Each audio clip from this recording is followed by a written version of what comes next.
Today marks the 76th anniversary of Larry Doby's breaking the color barrier in the American League with the Cleveland Indians. It was 11 weeks after Jackie Robinson broke baseball's color barrier with the Brooklyn Dodgers.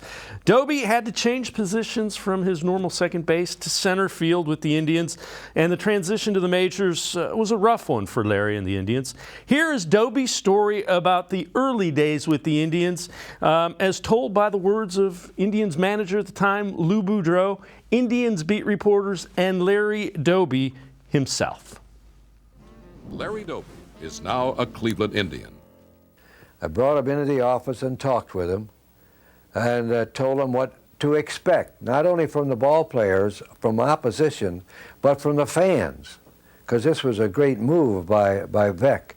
And I tried to talk with Doby what to expect and how to handle it, and then took him out to the clubhouse, and we called a meeting, and I introduced him individually to each player.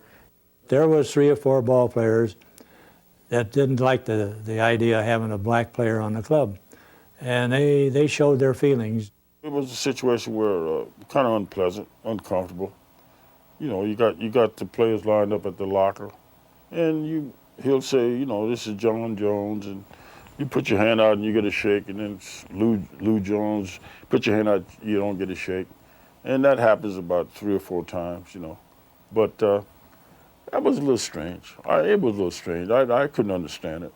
We walked out on the field, and I must have stood there for about possibly 5 or 10 minutes before Joe Gordon walked out and said, "Hey, kid, come on."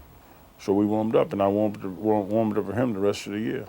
And I thought it was a great gesture to him. I felt that was a little low point in my life.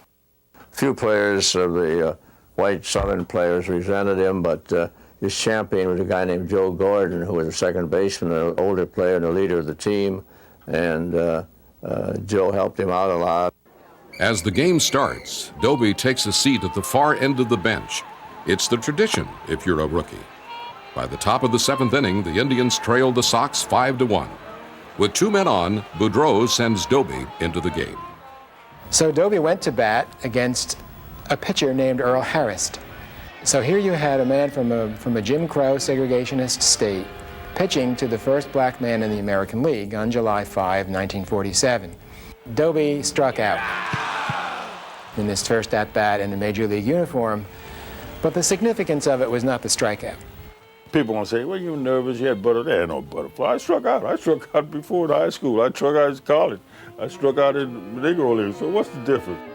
While the significance of his actions may have been lost on the 22-year-old, they were not overlooked by Call and Post sports writer Cleveland Jackson. For Larry Doby, it took but a few short minutes to walk up to the plate. But for 13 million American Negroes, that simple action was the successful climax of a long uphill fight whose annals are like the saga of the race. But Larry Doby has more immediate concerns. All his life, he has played second base, and the Indians have a perennial all-star, Joe Gordon, at second. The 47th season was the toughest I think I had during the entire time I was in the major leagues, simply because I came to a ball club and I had never sat the bench before in my life. So now I get to Cleveland, and I'm just playing second base for Newark Eagles. So, well, you know, I'm going to play second base. But then I find that I'm not going to play second base because they had a fellow by the name of Joe Gordon, who was a great player. Doby plays a mere 29 games during the rest of 1947. His batting average is a disheartening 156. It's a frustrating year, both on and off the field. People, I think generally, you know, were looking and saying, this guy, Doby, he's got to produce better than his white counterpart. Being human, Larry had to be hurt by some of the reactions of the fans and the epithets he heard and other things. The easiest part was the name call.